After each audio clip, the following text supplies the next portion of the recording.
Okay, I'm fully on the screen now. Can you keep it that way? Okay, you ready? Not, it's not showing that way on YouTube. He said it's not showing that way on YouTube. On YouTube, it just has my name. YouTube just has his name. Yeah, well, let's wait until he sees it to make sure that's what's Oh, happening.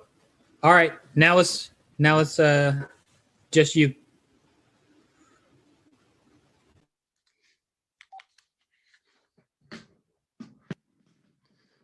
Good morning. This is Dr. Obutashaka, and this is the 8th of the Dr. Obutashaka shows. The topic for this morning is a continuation of the topic covered last week, going into more depth, and it's entitled Part 2, Preparations for African and New African Identity Transformations.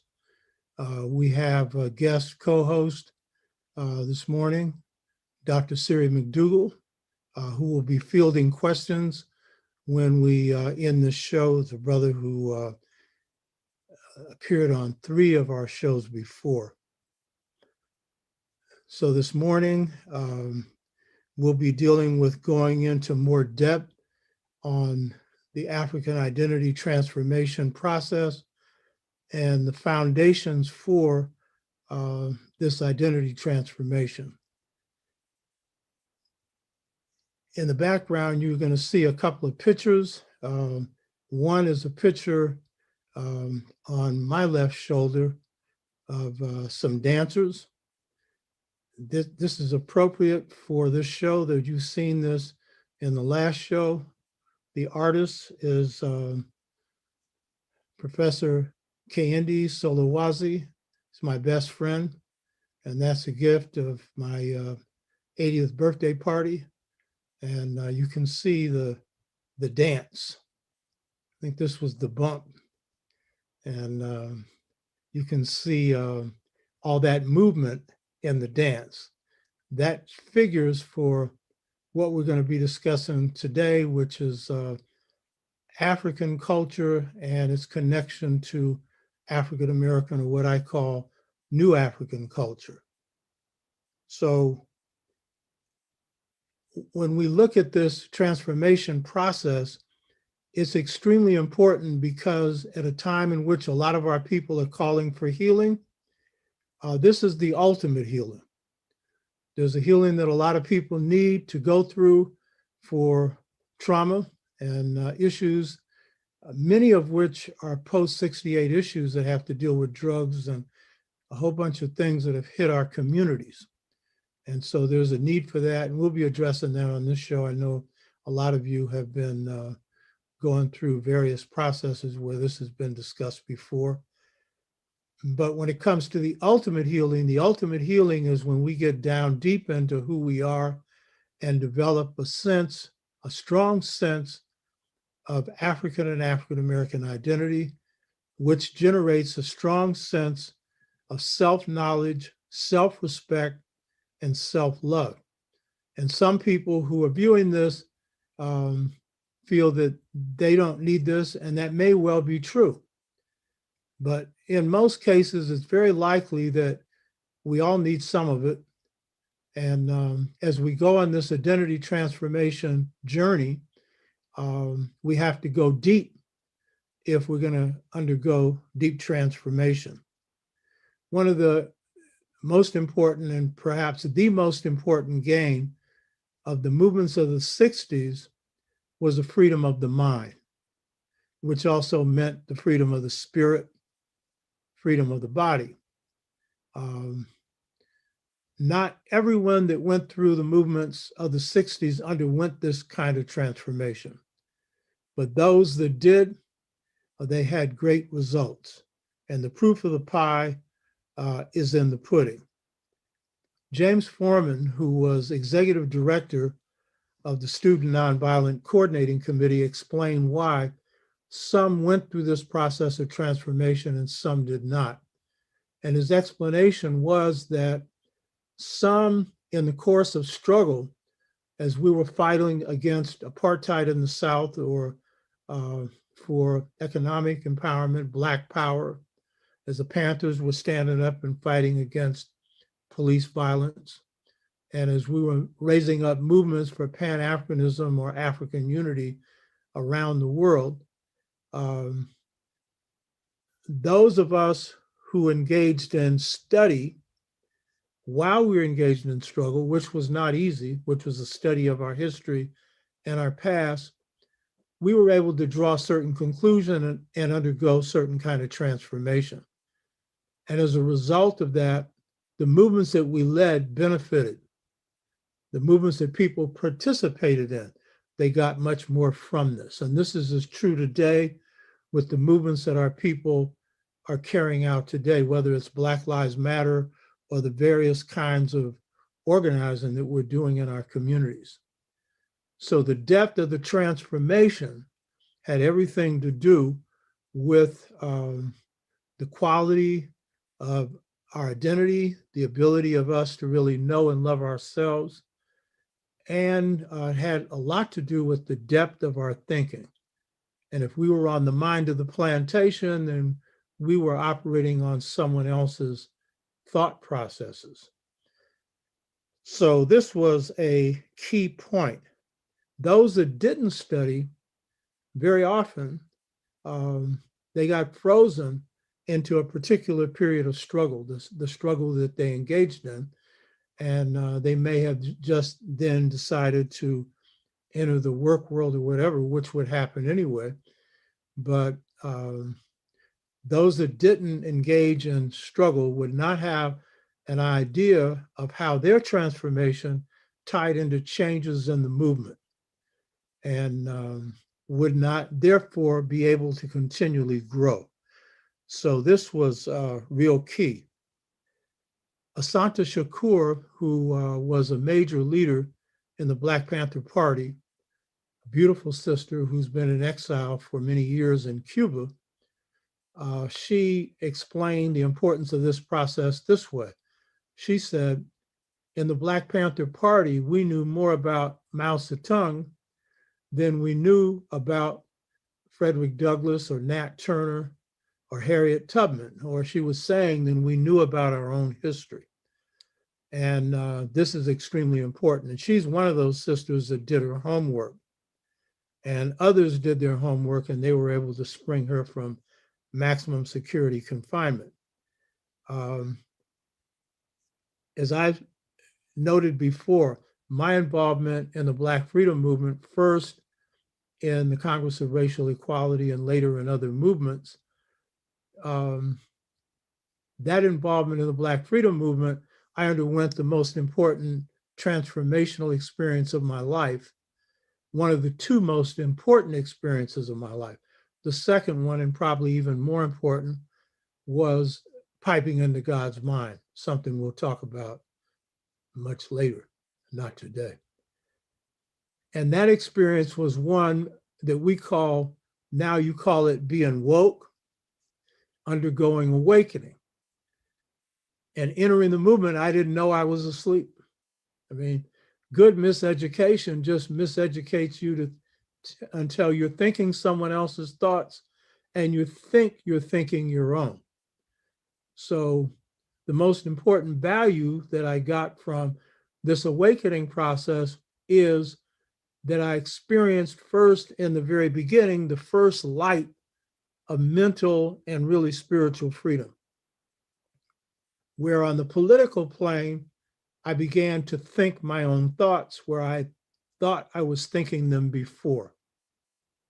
And that was both a humbling experience because I realized that I had been put on remote control.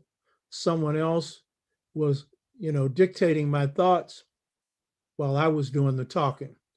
And I thought that I was thinking my own thoughts.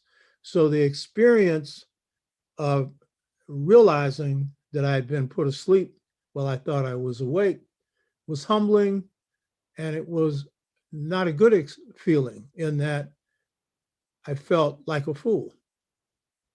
But the good part of that was I experienced the freedom of thinking for myself and seeing things through my own eyes, something that I thought I was doing before, but was not doing. So then that put me on my journey.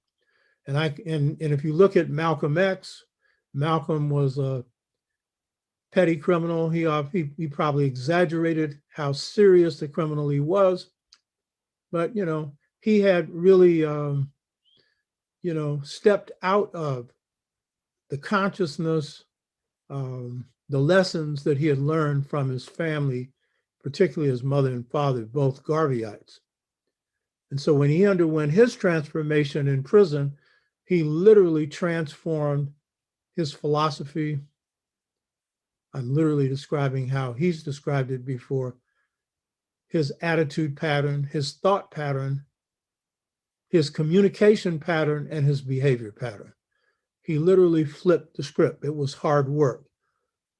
And he did that through reading, but also through putting what he read that was relevant inside of him. And I should point out that the most important things that he read didn't come from the prison library that he refers to in the autobiography of Malcolm X. It came from the Black books that his family members brought to him while he was in prison. And those Black books were like food for someone who was literally starving for knowledge and for true understanding of himself. So Malcolm's success as an organizer very much was tied to his consciousness, his transformation of consciousness. Without that transformation of consciousness, we would have never had a Malcolm X or an El-Hajj Malik El-Shabazz. The same was true of the brother that you've often seen on the show behind me and the sunglasses, Amilcar Cabral, who I think, and many historians, political thinkers think, is the best leader, best strategist, best thinker that was produced in the world in the 20th century.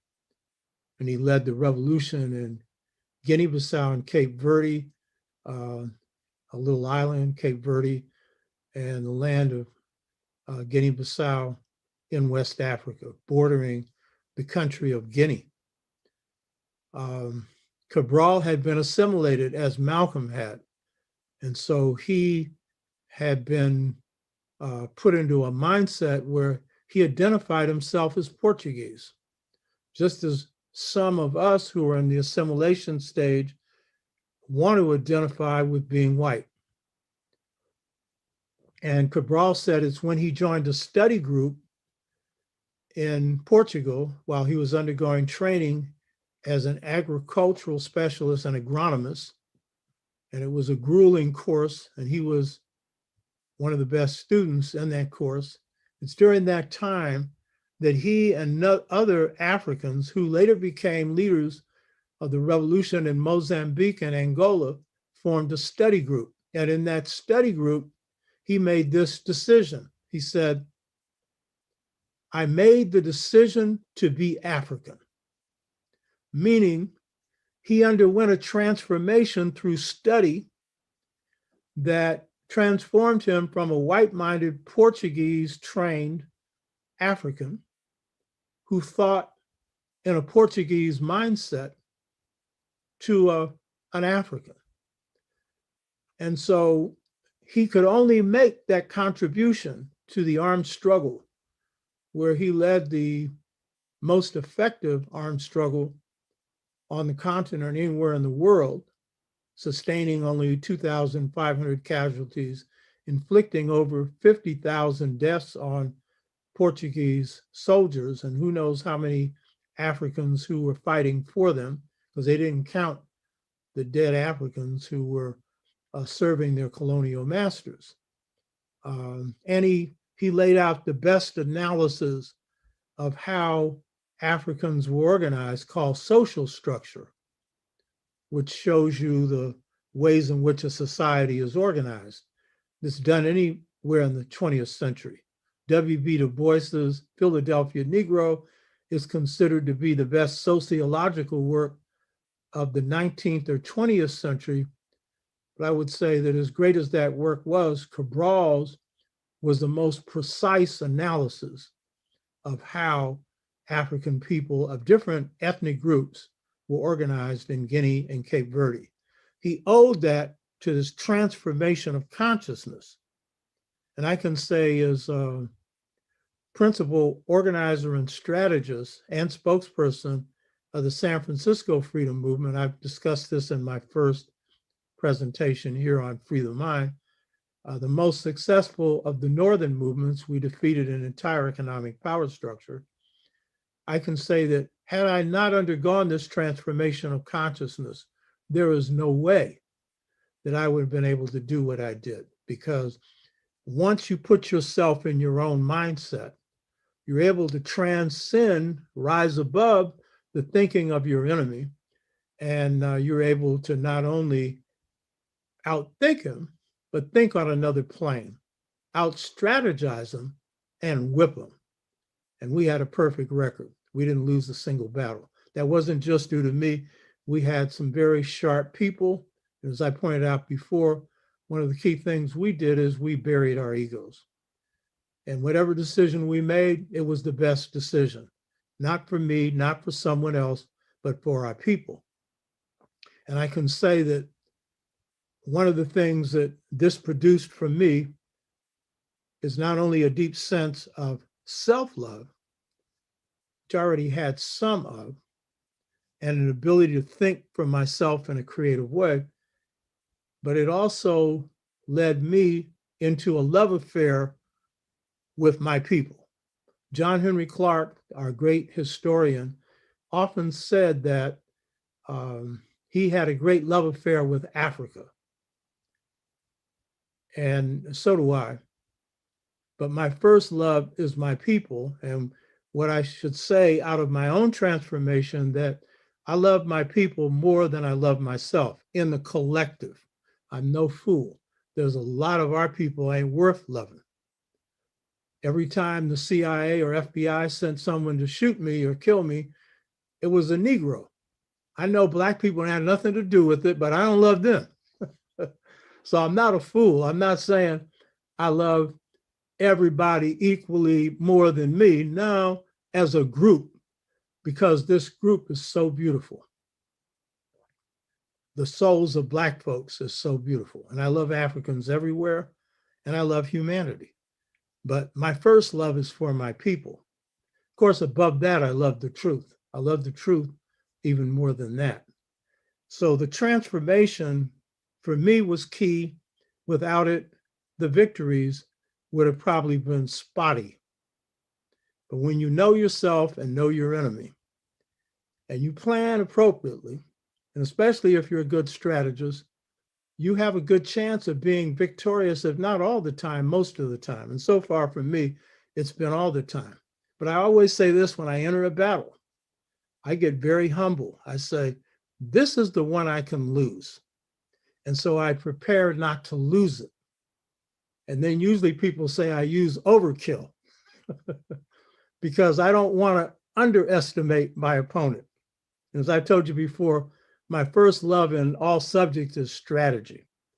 So this system of Free the Mind is dependent upon, first of all, study. If you don't do your homework, then it's going to be very hard for you to go inside yourself in depth and truly know yourself. And I should say this, in this system, the depth of transformation determines everything else. If you undergo surface study, because there's one component, there's another component to this transformation. If you undergo only surface study of your history, both African and African-American history and culture, then it'll be a surface identity transformation. So depth is real key. And that means this is a lifelong process, knowing yourself. And on another plane, knowing your gifts we're all miniature universes in a larger universe. So I don't care how much you know about yourself, there's much more to know. And just ask your mother. She'll tell you, you know. I know when my mother, we had our conversation, she would sometimes tell me stuff about myself because I thought I really knew myself, just basic stuff. And I'd say, oh. So don't think you're ever going to fully know yourself, because there are many dimensions to who you are. And that includes who you are as an African-American person. So the depth of study is real important when it comes to the depth of transformation. So when we look at the state of Black people in this country, therefore, if we're going to really understand it, then what we need to do is, first of all, do a deep study of ourselves. And so one of the things that I'm going to be offering to people who are interested and who are undergoing this transformation process is an introductory African and African-American history and culture reading list. And this reading list is annotated, which means that there's a description of what's in each of these books briefly. And what's important about this reading list is it follows pretty much the pattern that people who are undergoing serious awakening go through. It's basic stuff, starting with basic stuff and then working your way up. And so when it comes to this identity transformation system, the reading is very important. So you can get this list by either contacting me at my email address, otshaka, TSHAKA, at sbcglobal.net, or by looking at the collective emails. We send out emails to advertise this show, and look at that and send me a message saying that you would like to receive a copy of this introductory reading list. Because in embarking on this transformation process, it's not a joke. And when we were undergoing awakening, no one told us, well, this is the first book you should read. You read whatever you got your hands on. And that usually was good enough as a start. But since we know how this works, there are some things that are really basic that you need as a foundation to build on them. So that's the thing. This enables us, because this process is a process of drawing from both African and African-American history and culture, and then using the African component to apply to your own situation here, which means also studying the history of African people in this country and around the world. So this is a twofold process. The awakening process isn't just around Africa, because if all you're doing is studying ancient Africa or modern Africa, what relevance is it going to have to your life? You have to be able to apply it to your life. And this is what's different about this from a classroom. And you're going to see in a minute just how different that is, because there's a second component to this. So that this is a matter of us drawing from the past. In the Sankofa experience in Ghana, you have a bird called the Sankofa bird that draws back to go forward, draws from behind to go forward. And so this is the whole point here. We have to draw from this past to be able to go forward. The second thing I want to stress about this system is this. This system doesn't work if all you're doing is reading. All you're doing is accumulating facts. There's a transformational process involved in that reading, and that's going to be covered in the beginning of next year in a 12-week course that we're going to offer on YouTube. That'll enable you to go deeply into this so that you can apply it and have the tools for understanding how you apply this to yourself. But the second component that goes side by side with this is transformation does not occur just through reading a book. Transformation occurs through active involvement in some kind of change in your society. Malcolm X and Amilcar Cabral, myself and others who underwent transformation, we weren't just sitting in some library reading.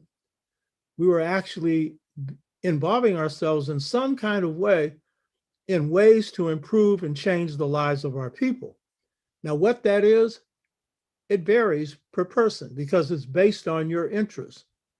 It's based on what you do best. So whatever that is that promotes the advancement of people, that's key. I was referring to Amilcar Cabral before, and he made the point that the awakening process is not completed until the person who's undergoing awakening joins in a movement for liberation. And in the process of that, becomes a servant of the people, works with the people, doesn't come in to direct or lead people, but comes in to make their contribution. My involvement in the movement, when I joined, I didn't come in to be a leader. I was a foot soldier in the Black Freedom Movement. Everybody has their own motives when they join a movement. But generally, if you're going to benefit from it, it's to make your contribution. And so the fact that I ended up being a leader, that was something that was in part encouraged by people around me. It was in part me seeing certain things. But my main motive wasn't to lead. My main motive was to make a contribution to aid in the freedom of our people. And it's when you commit yourself to a cause greater than yourself, that's where the real growth is. That's the real growth. That's the same thing in families. You know, you're committing yourself to a relationship, to a wife, a husband. You're committing yourself, if you have children, to developing them. That's a cause far greater than you. And the growth comes both ways, the children and you and your mate. So joining the movement is a key component. And right now there are many movements, but there's a major one, but it depends on what you're interested in. And involve yourself in what you're interested in. Now, when we look at the condition of our people, there are two things that this Free the Mind system enables us to really handle and transcend. One is the ghost of enslavement. We talked about this before. We're going to go into some other aspects of this in terms of drawing from the strengths of our culture. And the other is the conditions that face our communities today.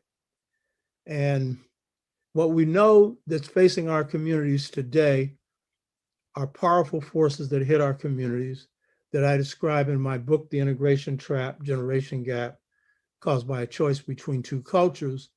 And these forces have weakened families, weakened extended family communities, weakened institutions that pass on culture like the Black church. And as I pointed out before, by piping into God's mind, God told me that it has put our people in the US, but globally, in a position of choosing between two cultures. One, African-American, a culture that's African-based, and the other, a Euro-American. We didn't have that kind of choice when we came in here during enslavement. We came in here as Africans, salt water, that means fresh off the boat.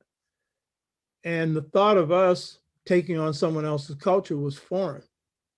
And in the course of time, as saltwater Africans transformed into what we now call African Americans or Blacks or whatever, we recreated a culture. And this is part of what we're looking at here. So the question for enslaved Africans was not choosing between two cultures.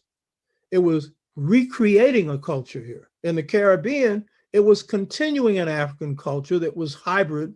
That is, as I pointed out last week, African and Euro-American, or European in the case of the Caribbean. And those two ran side by side with the European influence and the African, but the African really predominating in terms of deep structure, the deep culture of people in the Caribbean. So that there was a continuation of African culture, but it was transformed because of the nature of enslavement. But here we created one that was made up of African, New African, and alien elements, many of those of which we need to get rid of now. But this choice between two cultures has put us in a position where for the first time, we're seeing a behavior in Black communities we've never seen before.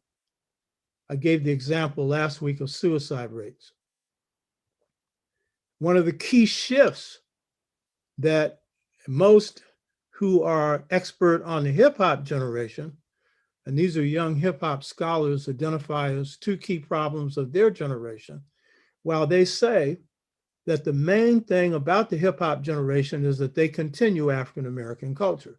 Dr. Siri McDougal, when he was on this show 3 times, he made the point that one of the things that we continued was a deep sense of Black pride, and that's true. A sense of race consciousness and many other things. This is true. But there are 2 areas in which the hip hop generation has had to struggle. One is the area of the individual as opposed to the group. In America, to be strong, you have always had to be a strong individual. But our people have generally concluded that the group comes before the individual. It does not mean that the individual is going to give up his life and just die for the group. It just simply means that when it comes to making some real important decisions in life, the big decisions have to do with the well-being of the group. And so it's ingrained in most Africans in this country, and I'm sure it is around the world, that the interests of their group precedes the interests of a single individual. But many hip hop scholars observe one of the shifts in the hip hop generation, not all, but too many, is that the individual comes before the group. That is not anywhere complete.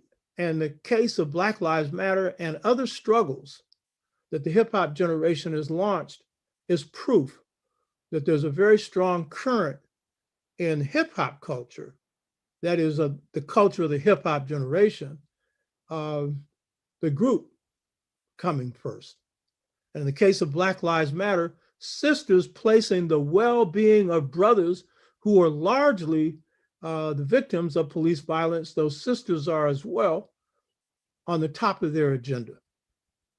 And so that means not only is the group coming first, they're not making sexual distinctions. And none of us should. And so we need this transformation to heal this.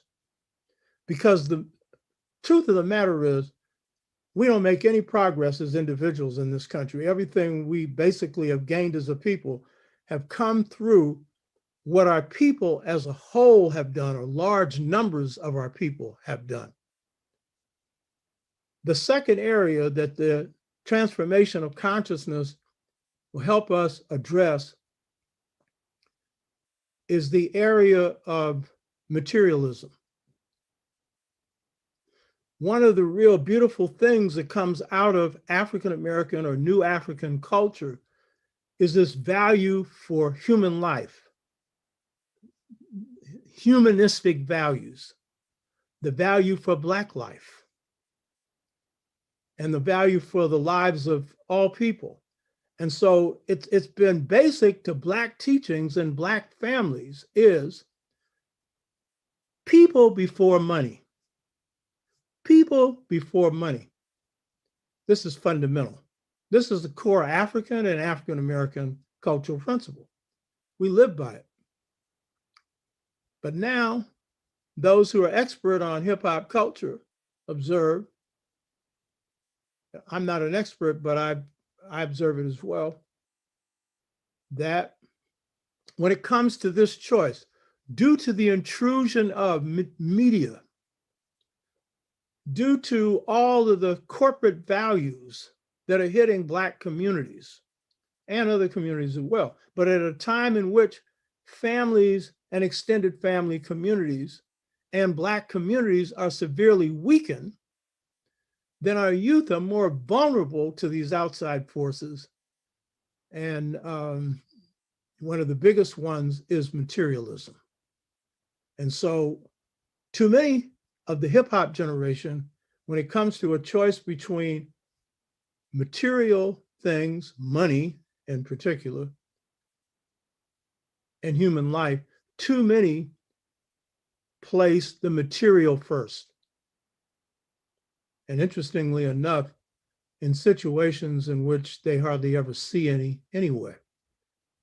And so this is something that, again, by drawing from our roots, the deepest aspects of our roots, we can begin to renew this culture and strengthen it and see that we don't become ugly, because anyone who is just basically about glitter and has no interest or very little interest in human life, they've lost their humanity. And I'm not saying that just because someone has this value, they've lost their humanity, but it is a serious erosion in our culture that enslaved Africans didn't experience for the most part. So therefore, in the freedom of mind system of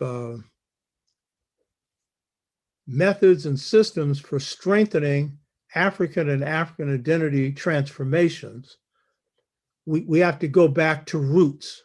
We have to draw from the roots, from the foundation of our culture. Very often when we do this, we start with ancient Kemet, ancient Egypt. Kemet, as I pointed out before, KMT, we don't know how the language was spoken, so we add the vowel KEMET. It's portrayed in the writings of ancient Kemet as charcoal black, usually as a Black person, meaning the Black people, which is the meaning of Kemet. Usually when we go to these roots, we usually start with Kemet. But anyone that knows me knows that I like to go back to the very beginning. And so I start with the Twa, TWA, or some call them Batwa, or the Kung people or San people of the Kalahari Desert, which mitochondrial DNA says that's the DNA of the mother, goes back 144,000 years. The Biaka Twa of the Congo and the Kung of the Kalahari Desert are, according to mitochondrial DNA, the world's first people. And the Click language of the Kung people or San people is the first language human beings spoke. And once, according to linguists, a person loses that ability to speak in a Click language, they can't recover it because it's like root, it's first. So when we're looking at the foundation of new African and African American culture, it's very, very important to go back to roots. And in the case of the Twa, they are the first human beings. They are the mothers of humanity and fathers of humanity. They are the mothers and fathers of civilization. As John Henry Clark used to define it, breaking it down real simple, being civilized is being civil. They are the most civil people on the planet Earth, the kindest, the ones that never practiced slavery, the ones in which women are not abused, children or elders are not abused, and in which freedom is as natural as breathing. Humanity lived in this state for 100,000 years. You read my book, The Integration Trap, Generation Gap, Caused by a Choice Between Two Cultures, I go into this in depth. They not only give birth to humanity, to the idea of one God, they give birth to deep thought. That is to philosophy. My master teacher, Jacob Carruthers, Dr. Jacob Carruthers, called this deep thought. As I pointed out before, the Dogon call it deep knowledge because their system is based on astrophysics. And so that's what they draw from. And so with the Chwa, who are the world's first people, they call themselves the pure people. And by that, they mean a people who basically operate on a plane of goodness. And that purity is tied very much to their wisdom. Because people who operate on this pure level are in a continual contact with that force that we call God, that the Chwa called Ilani, I-L-L-A-N-I,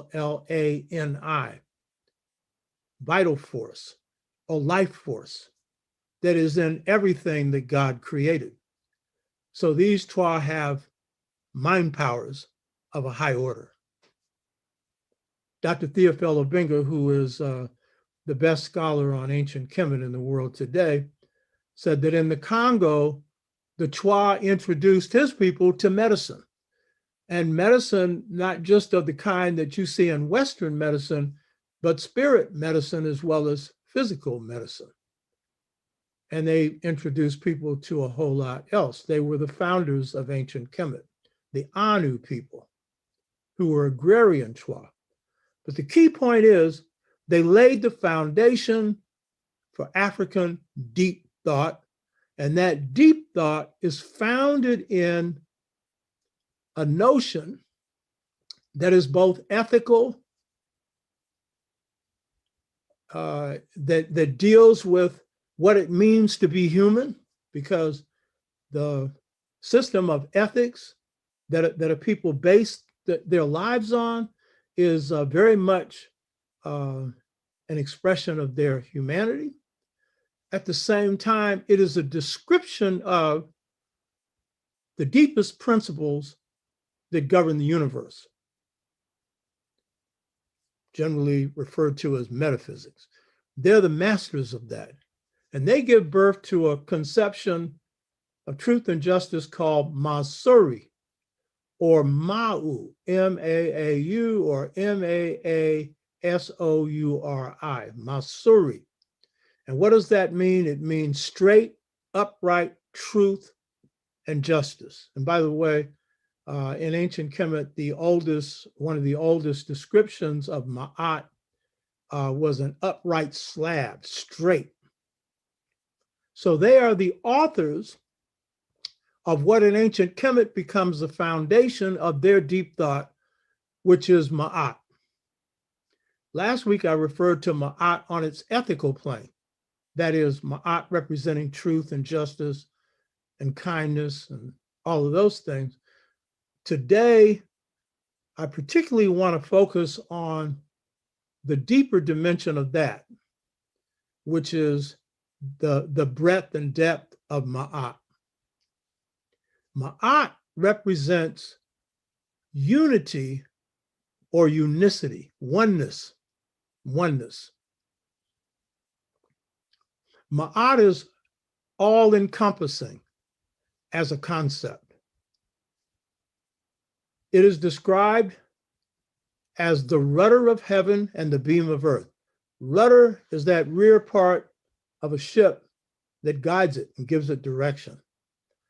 Beam of earth, it's a center point. It's the balancing point.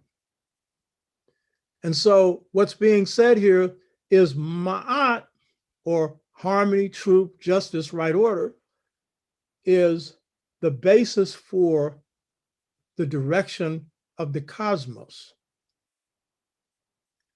In creation, in Kemet, when creation first occurs in Kemet, the first state is not God. The first state is the Nun, N-U-N, and it's a watery-like mass full of electromagnetic energy. Most scientists regard this as the Kemetic version of quantum physics, that this energy that's in everything. And out of this watery mass comes God, who's called Ptah. God's called many names in Kemet, but in this form is Ptah. But what does Ptah do? Ptah swallows Ma'at, meaning, this is symbolic, that God internalizes truth, justice, and right order. So last time, we were talking about singularity in the Dogon and how Dogon deep thought is rooted in the happening before happening, which is before time, before relativity, where everything could be reduced to a wrinkle in what later becomes space. So that is the Dogon conception, and it's deep. And the Kemetic conception is tied to this idea that out of a watery mass, which is the energy, comes God. But the key thing is God is resting on truth. God is resting on balance. And we know with Black folks, God is everything. So what's the constituents of God is most important to us. And we all know God is truth. Also unconditional love. And by the way, Ma'at is love at its highest order. So if we look at Ma'at as a concept, it's the concept of everything. So it is the rudder of heaven, the beam of earth. It is what guides God. And by the way, Ma'at is pictured as a woman, an Egyptian or Kemetic woman with an ostrich feather in her hair, indicating that the feminine principle embodies this idea of Ma'at. Your mother embodies this principle of Ma'at. It shows the high respect that African people have for women and for the feminine principle. So it governs the universe or the cosmos. It is central to God, but it also governs everything else. It is the basis for nature. It guides nature. It is the basis for judicial systems. And so they should be guided by justice or by truth. It's the basis for personal ethics or humanism, which we discussed last week, which is truth and justice, which is not something you just study, but you speak it and you do it. And so it's an all-encompassing concept, which the human being, in the Kemetic notion of what it is to be human, should embody. So it embraces this idea of ontology, which is the idea of what it is to be human. It is the essence of what it is to be human. It is at the very core of what it is to explain or understand what is or what are the fundamental principles of the cosmos or the universe. And so it's an all-encompassing concept.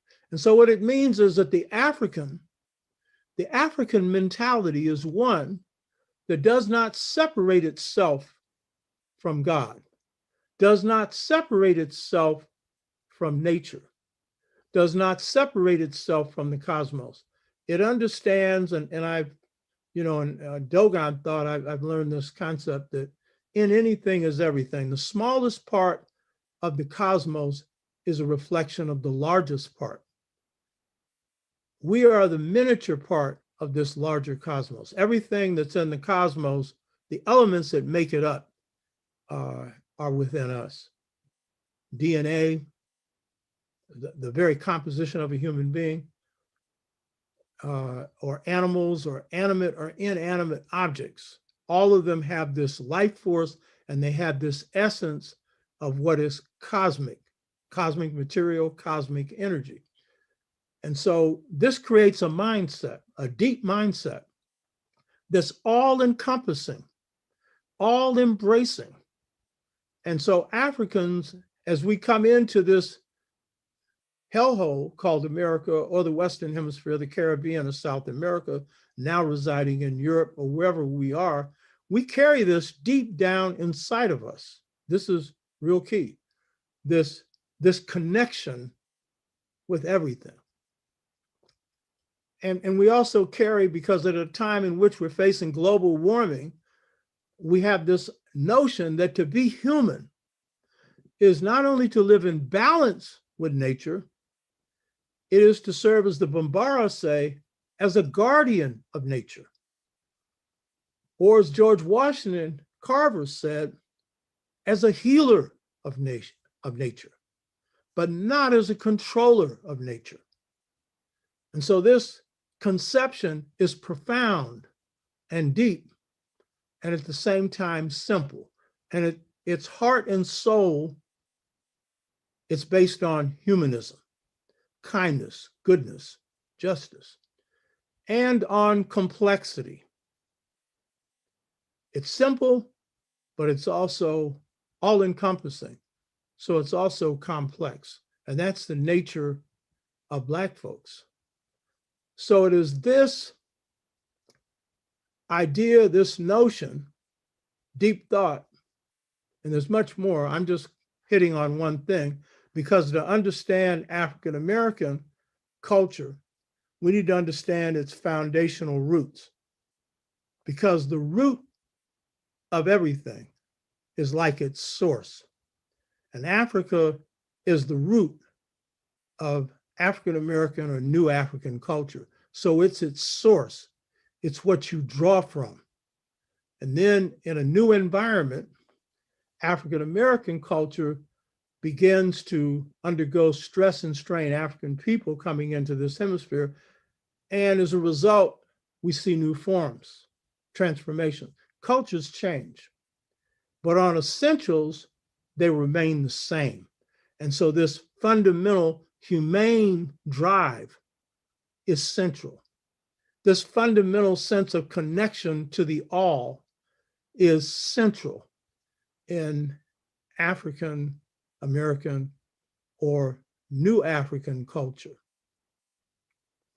Now, when we come into this Western Hemisphere, into the United States, we have to really distinguish between the stories that we're told about this culture and the truths of this culture. The stories that we're told about this culture is that slavery basically broke the African. In fact, they have the whole thing about how certain parts of the Caribbean were used to break you in. But did they break you? So there's this notion of being broken. And we've discussed before this notion in the US that our culture was destroyed. There's this notion that the enslaved were docile, that whatever strengths they had as a people, it was pretty well worked out of them through all the beatings and all the other fear that they tried to instill within us. And the docile slave was often tied, this image was tied to the old slave. So the old slave was often regarded as someone who was docile. And then, of course, we always get this story of self-hatred, that the enslaved African was someone who hated themselves. Now, I should point out, I pointed out the last time, and there's a lot of other things we can talk about, color complexes come out of slavery, and certainly that ain't no love in that. And there are other things that come out, some of us feeling less than the whites, 249 years of undergoing that process could create some of that.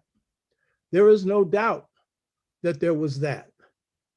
But to describe the African in America as someone who basically was someone who hated themselves, as Naim Akbar states, and he's one of our best psychologists, he said, that's overworked. You better believe it's overworked. When I get through, you're going to see what the truth of this is. So these are These are the impressions. And so this reinforces in the US the notion of, well, how could they create anything? They were under fire all the time. You know what I mean? They couldn't handle that, you know? Well, here's the problem with that narrative. The average enslaved African in the US and in the Western Hemisphere was between the ages of 18 and 35, 18 and 35. They were in the prime of their life. They were in the prime of their life for a number of reasons. That is, they were enslaved at that age for a number of reasons. One of which obviously is they were younger and stronger, and they could do back-breaking work, and the average age, life expectancy around 50. But we had some of the oldest, longest living Africans in enslavement, 120, 125, 130 years of age. Read the slave narratives. So they were bringing African health practices into the Americas, into the United States. My wife's from Barbados. They have one of the highest, number of people over 100 years of age in Barbados, which is a statement about the good way in which that government's run. And people should really look at that country.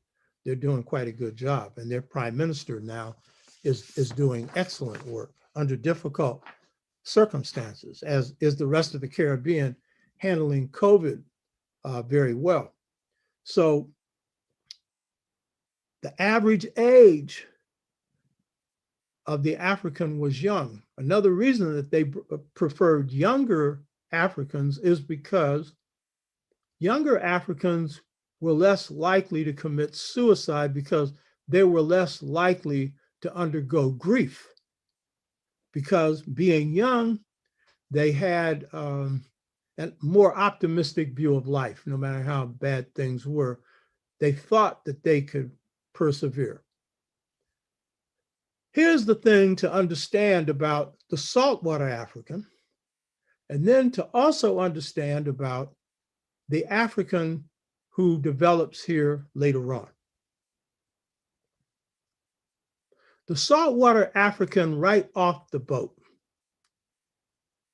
was infused with African pride.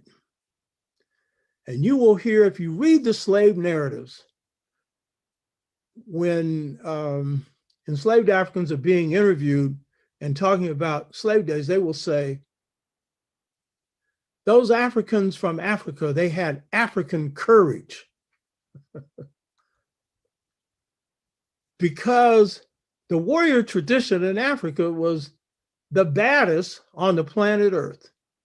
And while very few African societies were warrior societies, they had warrior codes, and when they had to fight, you just didn't want to have to cross an African warrior. I referred to the Segu Kingdom in West Africa, a Bambara kingdom that Malcolm's great-great-great-grandfather probably was descended from. And a lot of New Orleans and Louisiana Blacks have Bambara roots, as do a number of others. And their code was fearlessness. All warrior codes embrace fear. They just teach you how to mask it. The African warrior was fearless. And that's one reason why the Haitians whipped the French. And if we had had the numbers, we'd have done the same thing. So when we look at Africa and the Africans coming into America, they came in with a fierceness, a fighting sense of pride, of courage, and of fierceness. And they hated the idea of being treated like property.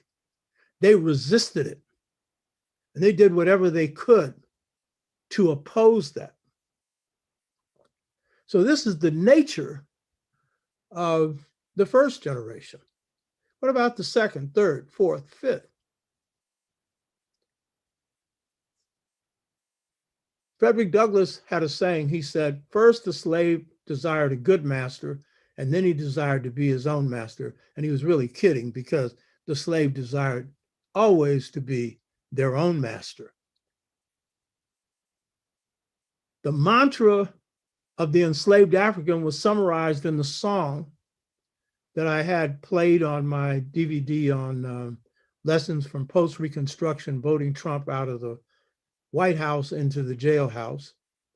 And that was the song, "Oh Freedom." And that was a song sung in the Black Freedom Movement, but it was a spiritual. And the song said, "Oh, freedom over me. Before I'll be a slave, I'll be buried in my grave and go home to my Lord and be free." Now, here's the thing. That song didn't say, "Someday I won't be a slave." It didn't sing, "Someday I'll gain my freedom." It didn't say, "I hate the enslavement I'm under." It said, "Before I'll be a slave." And what that was saying is, though the enslaved had shackles on their wrists and on their legs, their spirits did not accept slavery. Their minds did not accept slavery. That was their mentality. So that when we look at the real condition of the enslaved African, it was one of resistance. Frederick Douglass described this resistance spirit in his life. Now, Frederick Douglass had undergone brutal treatment and had been reduced almost to the point that, he had no hope. But after an unsuccessful attempt to escape, he went before the slave breaker. His name was Covey. And Covey proceeded to try and hit him. Now, Fred had been given a protective omelet from a voodoo man, an elder on the plantation, who told him that he's always kept this charm from Africa. And as long as you have that charm, no white man's going to lay his hands on you. It's interesting, after Frederick gets this charm, when Covey tries to light into him, Frederick Douglass fought back. And I just want to note what he said. He said, "This battle with Mr. Covey was the turning point in my career as a slave." Mind, a career as a slave. What kind of career is that? "It rekindled the few expiring embers of freedom and revived within me a sense of my own manhood." Now, this is a real key point. In talking about the sixfold stages to mental freedom, you really don't fully awake until you get on the battlefield and start fighting those who are putting their foot up your behind, who are strangling your people and choking your people to death. The George Floyds, the Breonna Taylors, who are being murdered daily. You don't free the mind until you also struggle to free your people and free yourselves from the conditions of oppression that face you and your people. And there's a growth in your manhood and in your womanhood when this happens. And then he went on to say, "He can only understand the deep satisfaction which I experienced, who has himself repelled by force the bloody arm of slavery. I felt as I never felt before. It was a glorious resurrection from the tomb of slavery to the heaven of freedom. My long crushed spirit rose, cowardice departed, bold defiance took its place. A slave informed, the day had passed forever when I could be a slave in fact. I did not hesitate to let it be known to me, of me, that the white man who expected to succeed in whipping must also succeed in killing me." Frederick Douglass was describing mental freedom, spiritual freedom. The only thing he needed was the physical part. And he didn't want to get caught the second time, and the second time proved to be magic for him. But here was someone whose spirit had almost been crushed and who was resurrected by standing up, by fighting. This is a metaphor for today, because I'm telling you, it doesn't matter where you are in your station in life. If you decide to do something to change your condition, which includes freeing your mind, but freeing your people from the shackles of police violence, the shackles of poverty, the shackles of homelessness, the shackles of ignorance of self. If you're a part of that kind of upward movement, then there's a freedom that occurs in that process that never takes place in a classroom. The greatest classroom is the battlefield. And the greatest experience is kicking the behinds of your oppressors. You don't hear me using the term white supremacy, because I told many people, they ain't supreme. They're in decline, first of all, in the world. But secondly, every battle I've been a part of, I whipped them, and I whipped corporations. I don't just mean me, the movements I've been involved in. And so this idea of white supremacy, I think we need to call it, if you have to use the term, call it declining white supremacy. That's what Trump feels. Y'all got yourself together, and after they tried to steal that election, you got your folding chairs and marched out there and sat for 12 hours and voted and mailed in your ballots. And that beautiful sister, Stacey Abrams, over there in Georgia, who had the election for governor stolen from her, got nearly 1 million voters registered. She can almost guarantee herself into the governor's house the next time, because it's hard to steal 1 million votes if Black people get out and those that registered voted. So Trump is now on the way from the White House to the jailhouse, and you helped put him there. To Black Lives Matter, that isolated him. Without Black Lives Matter and the other movements, you probably wouldn't have had as heavy a participation of youth in that vote and a cross-cultural involvement. Of course, there were other reasons. Latinos got out and voted because in places like Arizona, they were tired of being treated as criminals. Native Americans voted against Trump in Arizona 99%. We went against them 89%. Native Americans got a whole lot of wisdom. They're our natural allies in this country too. So standing up and fighting is a key component of freeing your mind. But enslavement, far from being submissive, there were the ones that stood up and fought. And those that just didn't stand up and fight, they had other ways of resistance. Seeing that animal couldn't work too much, or seeing that hoe got broken, or various other things, but mainly waiting for the opportunity to steal away, run away. And Mount a Slave Rebellion, over 250 recorded. So I don't think passivity describes what the enslaved African experienced or was.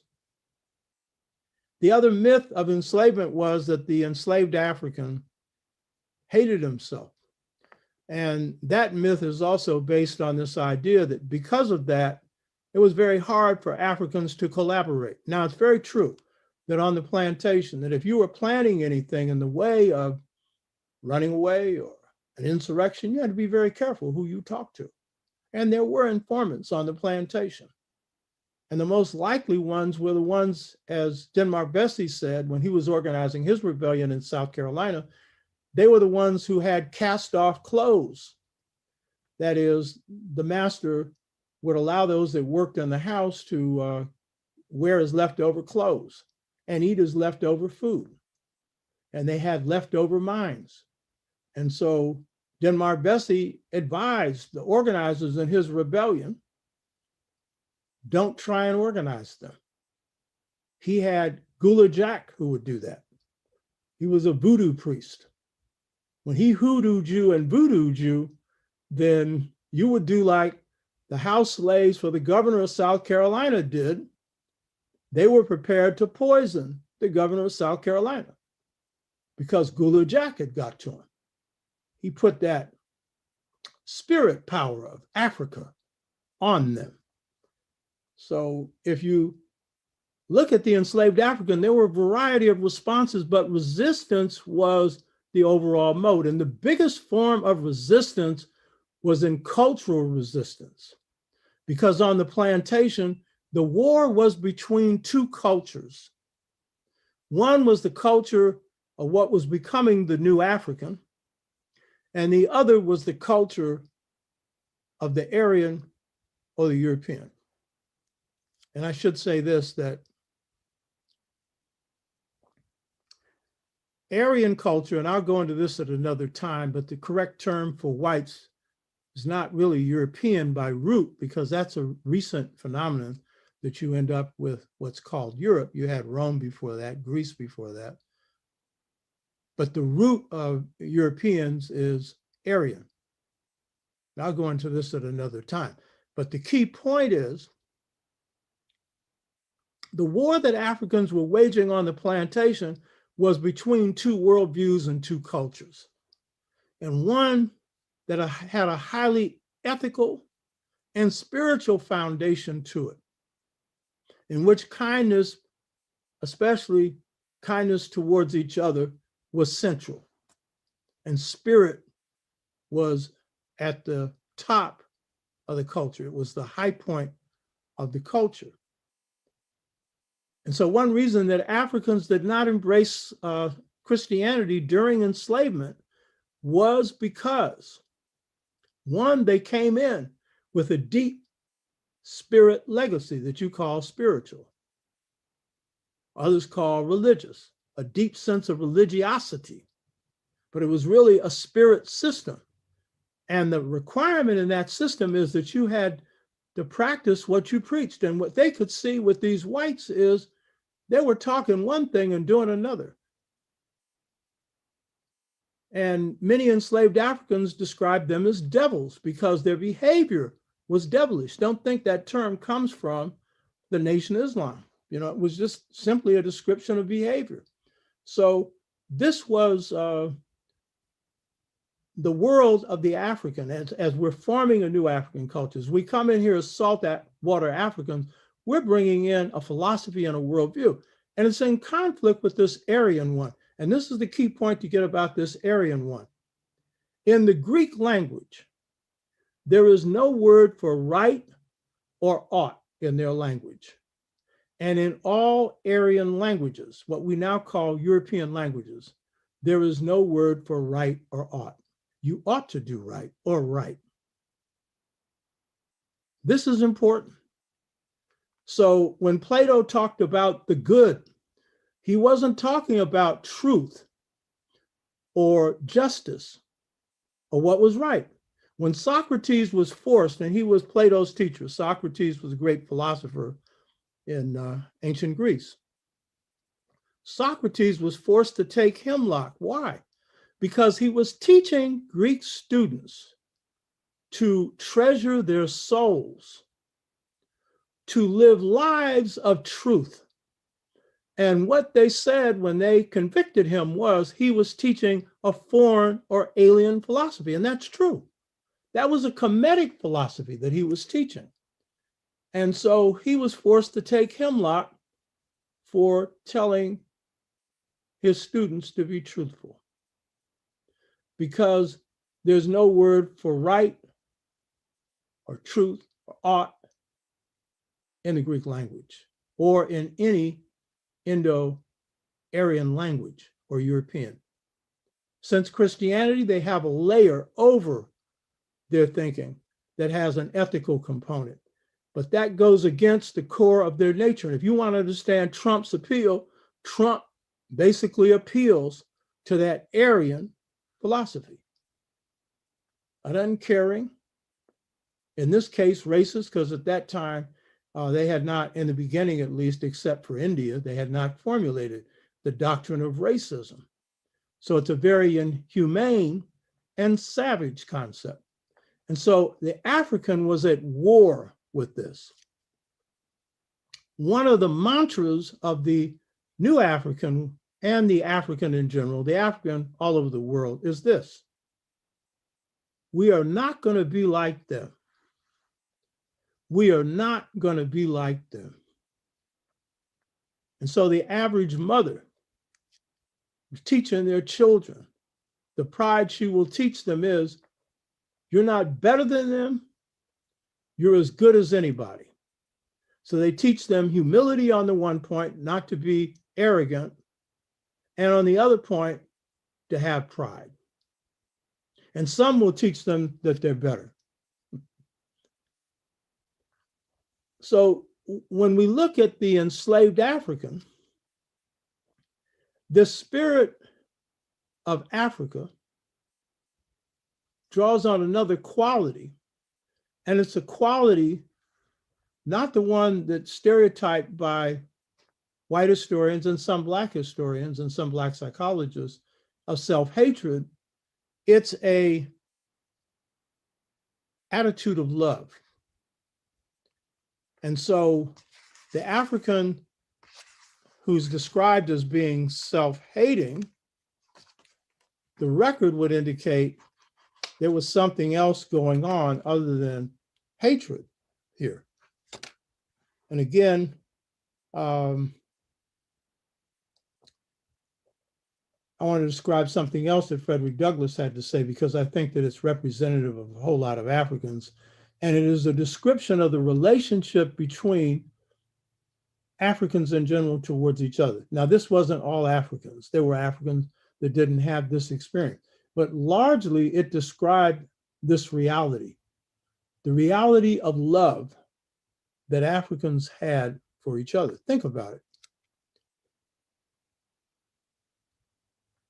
This notion that the African was basically living a life of self-hatred. Explain how that could be the case when the only care that you received in your life was from another Black person. Explain how that could be the case when you're sold, separated from mother, father, sister, brother, and strangers take you in and nourish you with kindness and love. How are you going to hate that? As one slave narrative, enslaved said, I didn't know mother, father, sister, brother. But he referred to the people that took him in. He said, they took me in, they loved me, and I'm okay. I'm okay. I think where you have extreme self-hatred, you have people who haven't been loved. I mean, you want to get down to psychological roots on this stuff. And you have a few like that. But in slavery, very few, because the extended family community took part, took care of that. And in the post-slavery period, when a Black person did not have in their life as a child someone that could hug them, love them, tell them that they were good people, nourish them, nurture them, those few that fell through the cracks, they're the ones that have problems. But that's not the general situation for Black people. So I'm saying we need to come up with some different terms that describe how Black people looked at themselves, because certainly after 249 years, we had scars and we had issues. And I'm not minimizing them. That's part of the reason why we need to go through this transformation of consciousness. But one thing I think is pretty clear, the record tends to indicate this, that African people came out of enslavement without an acre or a mule. We didn't get no 40 acres. We didn't get a mule. All we had was each other. And when Marcus Garvey, at the end of World War I, traveled across the United States and observed Black communities, he said this is the most advanced people in the Black world, in the African world, because he was an outsider looking in. We had built colleges, churches, businesses, multi-million-dollar insurance companies out of secret societies, by the way, that served as a springboard for this. We had built very, very impressive business infrastructure, economic infrastructure. We had built a number of Black towns. But we came out of enslavement without 2 nickels hardly to rub against, and no land, no mule. So something happened, and we came up at the end of enslavement with more inventions. The greatest inventors come right after slavery. I mean, if you look at all the things they invented, and a few years later, they had built the country. They had all kinds of ideas on how to create this and how to create that. But at the core of all of this was this attitude of love, that the only thing we had was each other. It might be confused love at sometimes. It might be problematic. It might be messy. It might be all kinds, but it was love.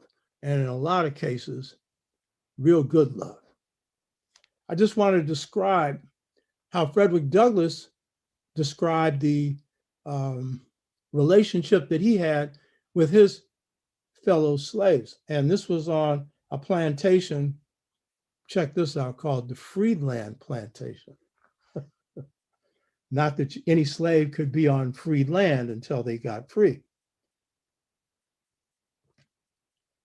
And he goes on, he said, for the case with which I passed the year, I was, however, somewhat indebted to the society of my fellow slaves. They were noble souls. They not only possessed loving hearts, but brave ones. We were linked and interlinked with each other. I loved them with a love stronger than anything I have experienced since. I want to really stress that. It is sometimes said that we slaves do not love and confide in each other. In answer to this assertion, I can say, I never loved any or confided in any people more than my fellow slaves, and especially those with whom I lived at Mr. Freedland's. I believe we would have died for each other. We never undertook to do anything of any importance without mutual consultation. We never moved separately. We were one. And as much by temperament and disposition as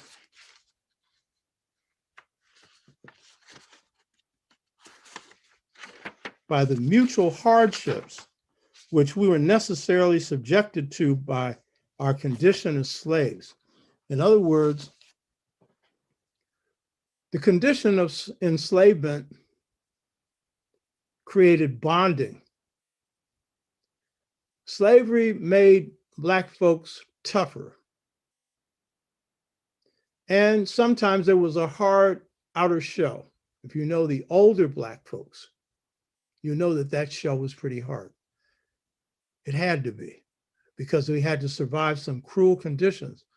But at the same time, the love was central.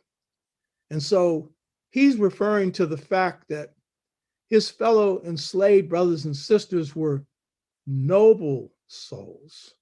Noble. What do you mean by that? In spite of all the suffering, in spite of the mud and dirt of slavery, and I'm not talking about literal mud, I'm talking about savagery. The average African maintained this high moral, high ethical, high caring standard. And in fact, slavery accentuated, deepened our sense of love for each other, deepened our sense of compassion and concern for each other. How else could you feel when you saw a loved one, a friend, or a stranger whipped to an inch of their life, when you saw them dismembered, What do you think that made you feel? Anger on the one hand, but care and compassion for those that underwent that cruel treatment on the other hand. And the proof of the pie is in the pudding. When enslaved Africans undergo what's called emancipation, you had all kinds of orphans who had been separated from mothers and fathers through Sherman's march through Georgia, through the various battles fought in the Civil War. And when the Freedmen's Bureau, a special bureau that's supposed to deal with the needs of former enslaved Africans, was set up, one of their first objectives was to find homes for these children who had no home. The problem is they couldn't find any because Blacks had taken them all in. So I think this thing about self-hatred, we need to call color complexes something else. Double consciousness, call it what it is. It's double consciousness. You're seeing yourself through somebody else's eye. I don't doubt that we have some Black people who hate each other, but they're the exception rather than the rule. But they have contradictions, and I'm not denying it. And those contradictions we need to work on. And at the extreme, they are self-hatred. They're extreme. Clarence Thomas is one example, but he's the exception that proves the rule. The rule is that we care about each other. Now, the thing about this African-American culture is this new African culture. I talked about last week how we drew from fundamental African principles and added new ones, and then there are the negative ones that are brought in. The key thing to be clear about this is most cultures, when you're talking about the development of culture, we don't know the authors of many cultures and many civilizations, but in many cases, you would suspect they were big scholars in some cases. Confucianism, which is the culture of ancient China after the unification of China in 221 BC, for a period of time, the emperors picked this up as the cultural system of China. They're using Confucianism in China today.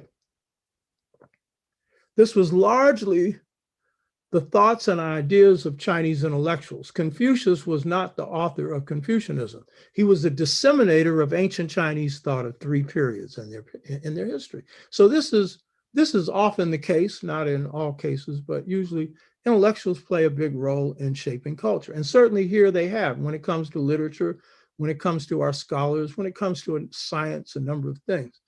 But when it comes to the construction of African-American or New African culture, it is a creation, not of the elite, but of the poorest of the poor, who are the most poor financially, the most victimized when it came to brutality, and the most African. Field Blacks created this African-American, or what I call New African culture.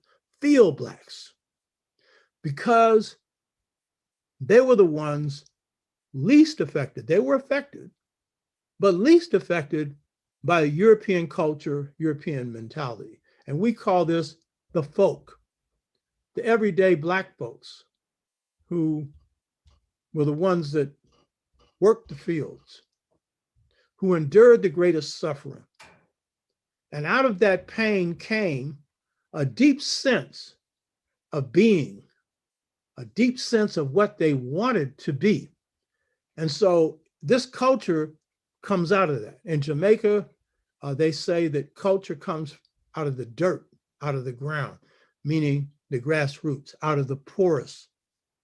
The art form as well, which we're going to talk about next week, comes from everyday Black folks. So they are the creators of this culture.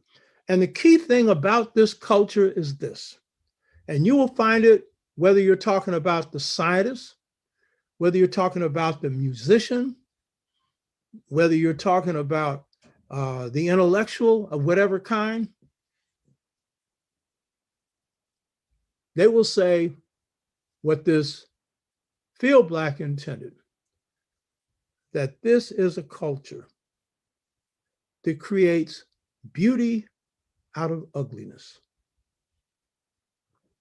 George Washington Carver, the greatest scientist in the 20th century, said that basically his whole scientific work was dedicated to bringing beauty where there was ugliness. And he said he made paints. So we often associate him just with the peanut. He made paints, and these paints would last 30 and 40 years. And one of his paints was Royal Egyptian Blue. Royal Egyptian Blue.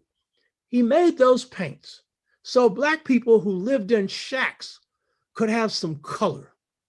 Blacks who were next to slavery through sharecropping should have some beauty. And then, of course, he saw his enterprise of what he called creative science as bringing beauty into the field, that is, plants that would, reinvigorate the soil.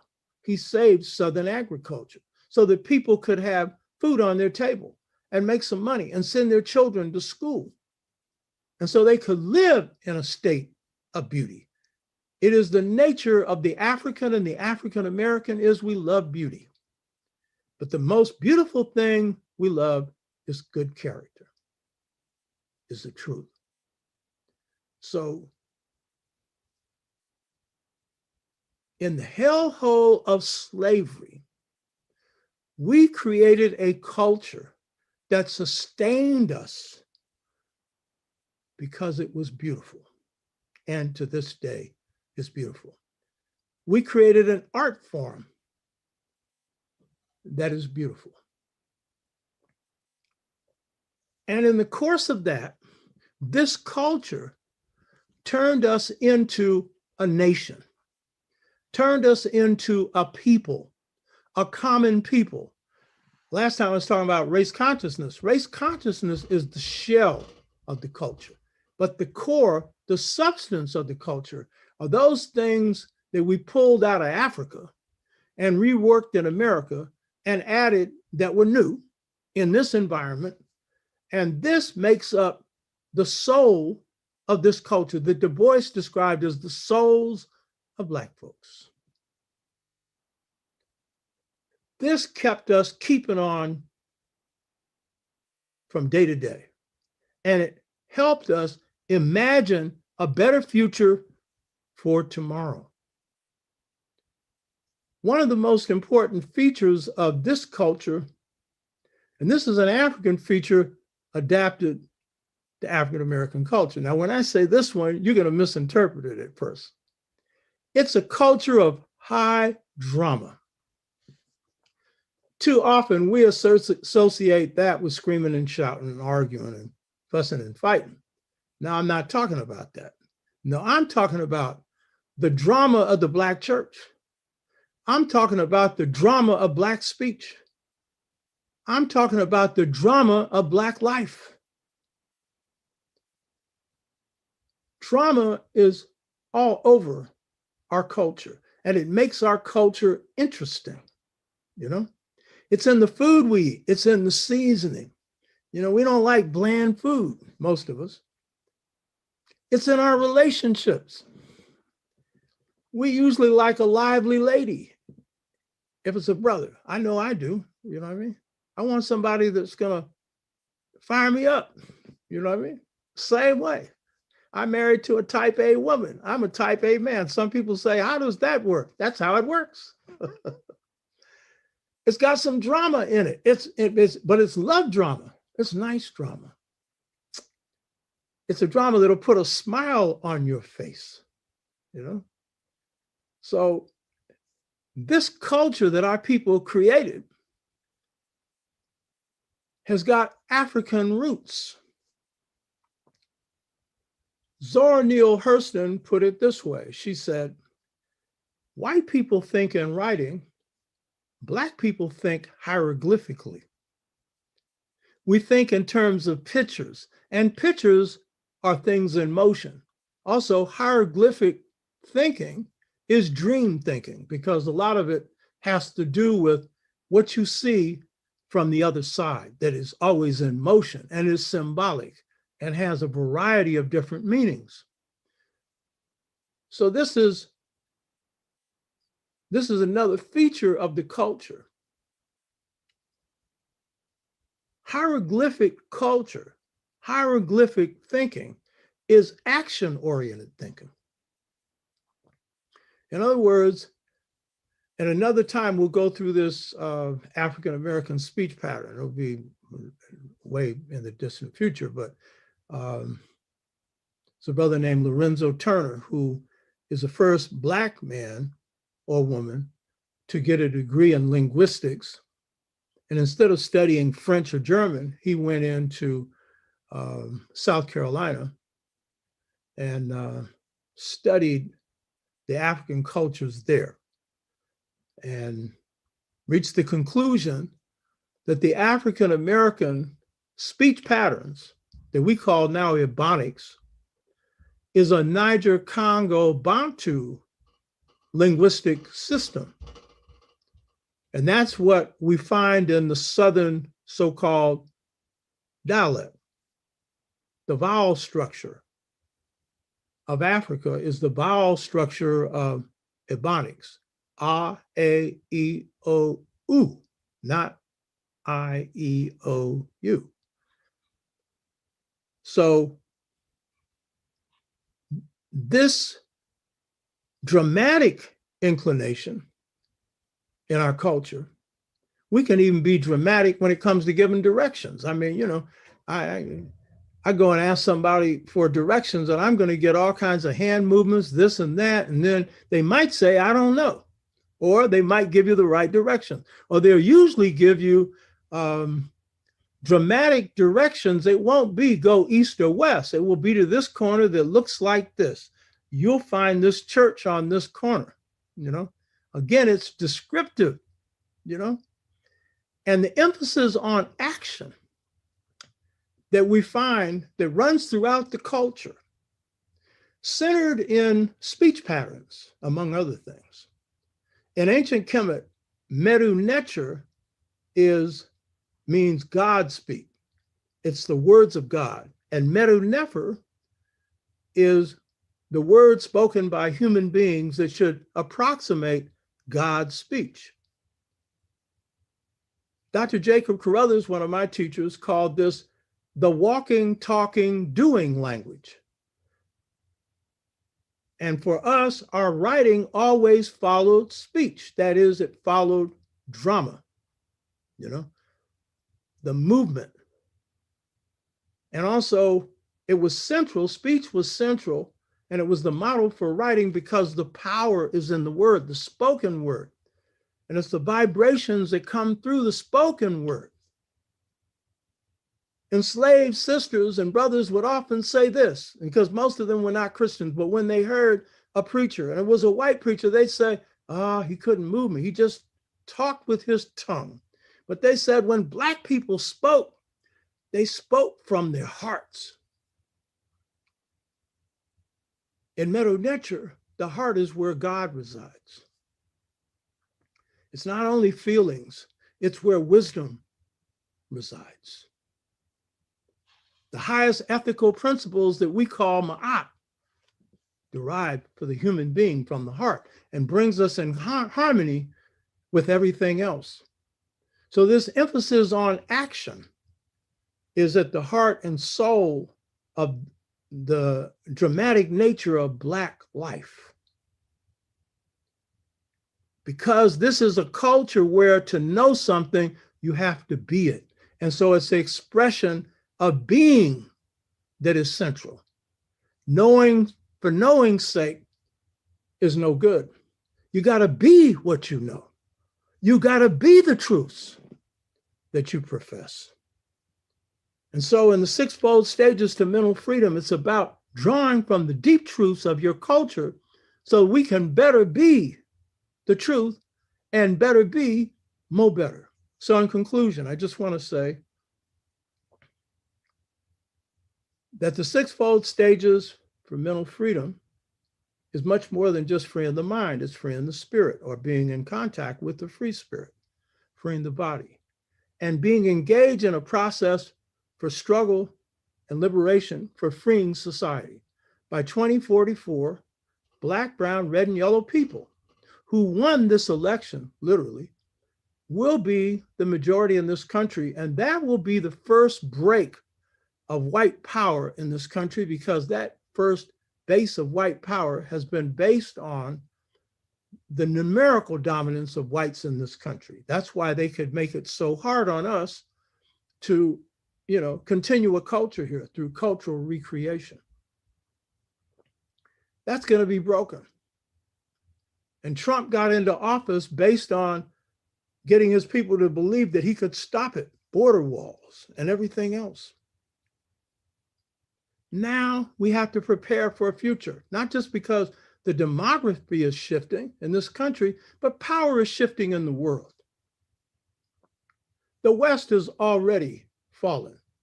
America is in decline and is falling. And if we as a people want to prosper, we have to draw from the best of our past so that we can revitalize Black families and extended family communities. We can rebuild Black communities. We can go inside our culture and use it to revitalize economic empowerment. And most importantly, we can use it to deeply draw from our past, to transform our present and our future, and to live in a state of harmony. I'm a warrior scholar, spirit man. And I'm basically a peaceful person. Now, I'm like a cat. I love a fight more than anything. And I'm not talking about a physical fight. I'm a martial arts, but I'm not into physical fights. I'm talking about against the unjust order. I love that more than anything. But I don't look forward to it. I'm not looking for one. But when I'm in it, it's my nature. You know what I mean? But the thing is, I'm a peaceful warrior. I have harmony inside myself. I love myself. I love my people. I'm not focused on white people, but I know what's happening with them. The ones that get right, they'll line up with us. Those that don't, well, good luck. But I'm banking on my people because my people are smart, they're wise, and they'll be better if they realize the strengths that lie within. And it is the jewel of your culture, the popular culture of the United States and the world. It's the one that will pick you up and put a smile on your face. I don't care where you go, you got to carry some of it with you. And it's your honey, or it's your man, it's your children, it's grandma, grandpa, It's the souls of Black folks. So the next series, and this will be the final one on introductions to our culture, will be on the art form. It'll be on preparations for new African identity transformations through examining both African and African-American conceptions of art and beauty. So I look forward to sharing this with you the next time. I want to encourage people to go to Gumroad, Oba, OBA, Tshaka, TSHAKA, to order the Integration Trap Generation Gap Caused by a Choice Between Two Cultures. And we do this live right now so that we can have interaction. At this point, Dr. Siri McDougall, I'm asking him to change the screen a little bit and feed in some questions, if there are any, from the viewers, so that, whatever questions you have, you can answer them. And I really encourage people to ask questions or make comments. Siri, you Hi, there? Dr. Tshaka. Yeah. Yes. So on behalf of the listeners, I just want to say thank you very much for this lecture. In fact, one person has commented, Ms. Leonard has commented, love you, Dr. Oba Tshaka. Thank you for this lecture. Your lectures always seem to come right on time for me as an upliftment for mind, health, and spirit. And I also want to add that that once again, I'm just really appreciative of the approach that you give, the critique, and as well as uplift, the balanced perspective that you offer, and just appreciate that, and want to say thank you again on behalf of the listeners. And there are some questions. One in particular, Lao Tzu has a question. He asks, "It seems that in the European construct, argument is the tool of choice to determine the truth. What's the methods used to determine truth from African cultures?" Oh, geez, he's getting real deep. Brother Lao Tzu asks a lot of good questions, and I enjoy the way in which you formulate your questions and the depth of them. In the European conception of truth, they have a number of different methodologies. I want to go to this first and then go to ours. One, in the scientific method, it's observation. So they use this, and this is their big deal. And there's validity in this idea of observation. You certainly want to observe something to understand it. However, one of the weaknesses of their idea of observation in the scientific method is that they treat what they're observing as purely an object. They don't see whether it's animals, inanimate things, whatever, that they're observing in nature. They do not see it as having any kind of force or any kind of power. And so they don't see this as a two-way interaction. Whereas in African systems, we don't just serve as caretakers for nature, we learn from nature. And as I've referred to before, George Washington Carver would communicate with plants. That's a common thing in Africa and among Native Americans, in South America and everywhere else, because they know that everything God created has energy and wisdom. And so they learn from that. So another thing about the European thing is it's a despiritualized thought system, so that they've tried to rule spirit out of the thinking process. And so it's purely an intellectual academic exercise. And some of that can be very impressive, because if someone has a well-developed argument for something, it's logical, you think, well, it's true. But it doesn't necessarily mean that it's true.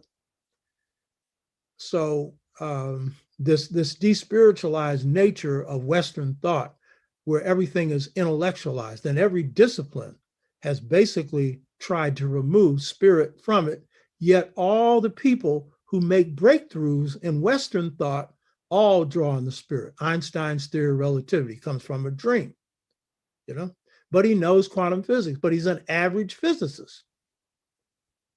Freud said that his objective in psychoanalytical theory was to remove the intuitional. It's purely logical. This is an assimilated person of Jewish ancestry. He's trying to be more European than the European themselves, So this is part of their thing, when it comes to thinking. African thought. How do we arrive at truth? Well, first of all, as we started with this system, first through knowing yourself, through self-knowledge, and getting people in harmony with knowing themselves and knowing their nature. And there are a lot of different selves. And for us, we're talking about identity self. Africans didn't have to deal with that because they didn't have someone taking them out of their identity. So it's taken for granted you're a Kemite. Everything you're learning, or Yoruba or Asante, is coming from that perspective of that culture. But since enslavement and colonialism, we now have to go back to basics and deal with this identity, because in some cases it's been fractured. So,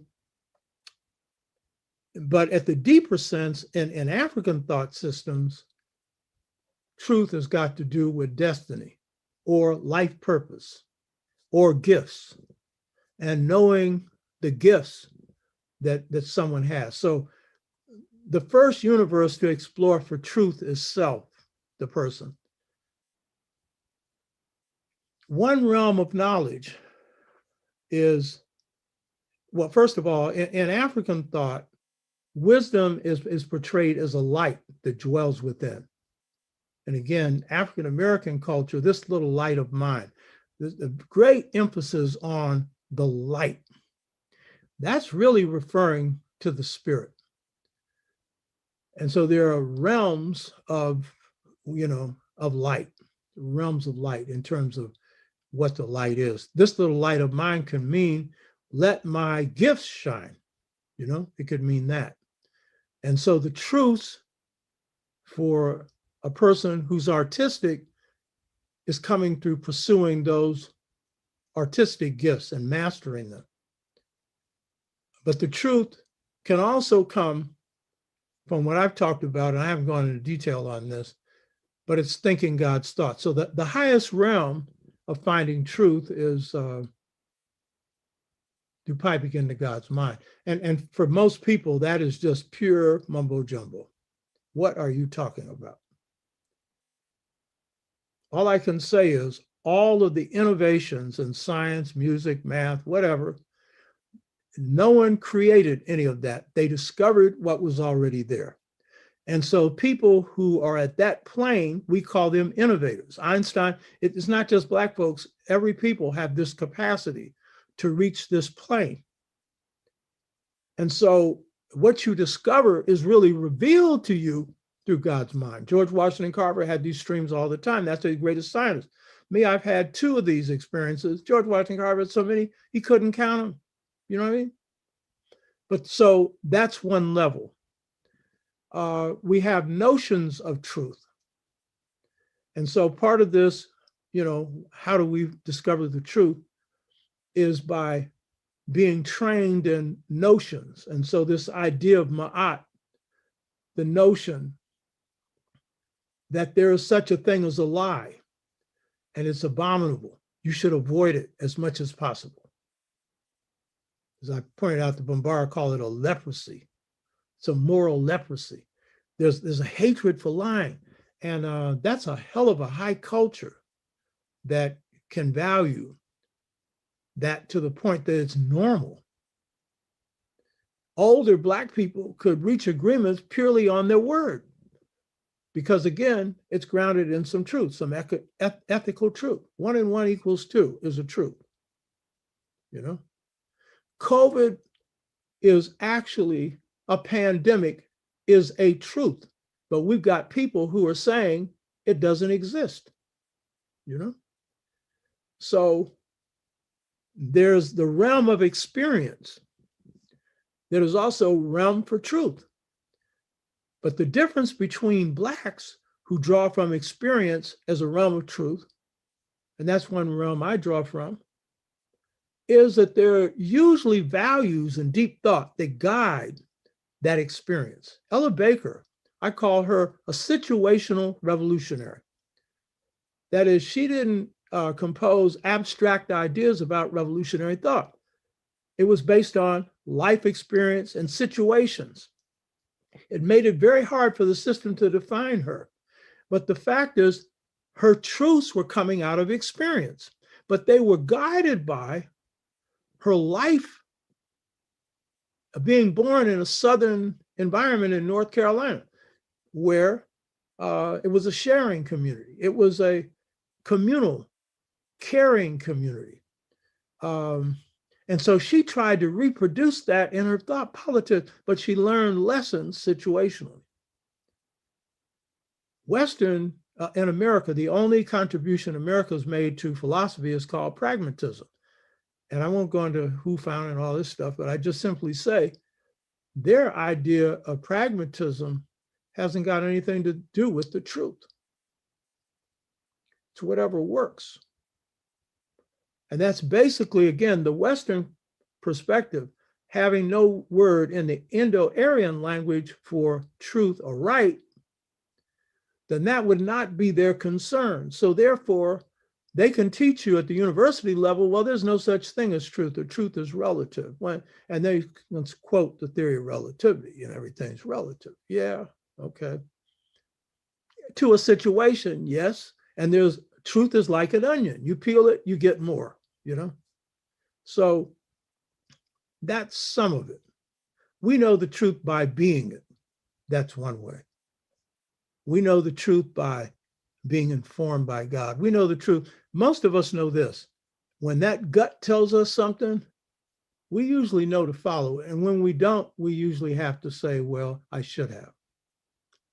So I don't think that's the whole answer. But I mean, that's part of it. Okay. Another question is, what tools or techniques does New African culture provide us with to explore and resolve conflicts among us? Oh, good question. I formulated a term that comes out of Dogon thought. You know what I mean? I call it harmonious conflict. You ain't heard this before. What that means is when we have differences, we have sayings about you can disagree without being disagreeable. That's harmonious conflict. Or harmonious conflict is when you're sometimes in a situation of disagreement, but you're building on what you have in common. And the outcome is that for the two parties to remain whole and not to fall out with each other. Harmonious conflict is where there's difference, but it doesn't look like it's something that is an opposition. Because in Western thought is whatever is different has got to be opposed, and opposition has got to lead to conflict. Why can't it be the basis for learning? So, I think that's one thing, to have a different idea about what differences are based on. And then it's a process of listening to what other people have to say. And when I say listen from their standpoint. Listen to what do they mean? Because we're using someone else's language, which we have turned into our own, this Ebonics. But very often, for example, if someone says you're reactionary. Now, if you're political, you're in movements, that means that you're a right winger. You're like Trump or something. But for most of Black people, it means reacting, So be clear about what people mean when they're saying something, and love is the overriding thing. But, the key point is in African thought, and this is something we're going to get into next week, is we don't really have oppositions. This idea of opposition is Western. We have complements. So even when you have differences, what you have in common outweighs your differences.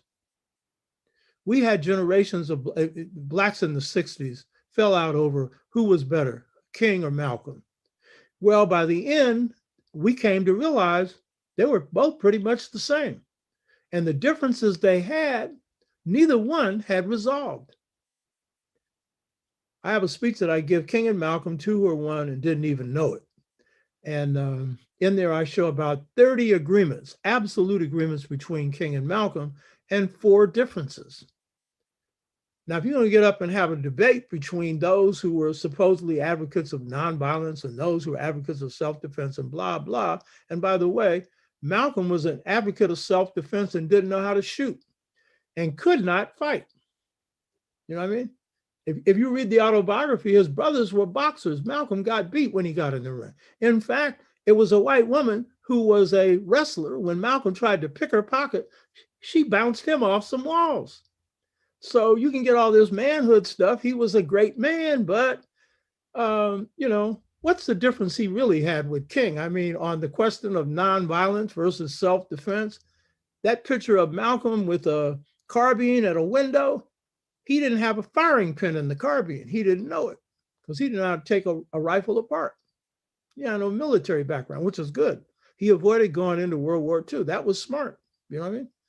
So all I'm saying is sometimes the differences we have, they ain't that great to begin with. But when we do, view difference as a learning experience, something you can learn from, you know what I mean?